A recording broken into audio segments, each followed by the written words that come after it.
شاء الله النهاردة عربية مرسيدس يلاموكا E200.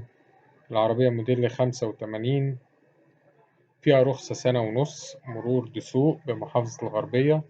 العربية كاملة أوتوماتيك فتحة سقف. السعر إن شاء الله المطلوب 130,000 جنيه نهائي. رقم التليفون هيظهر قدامكم على الشاشة.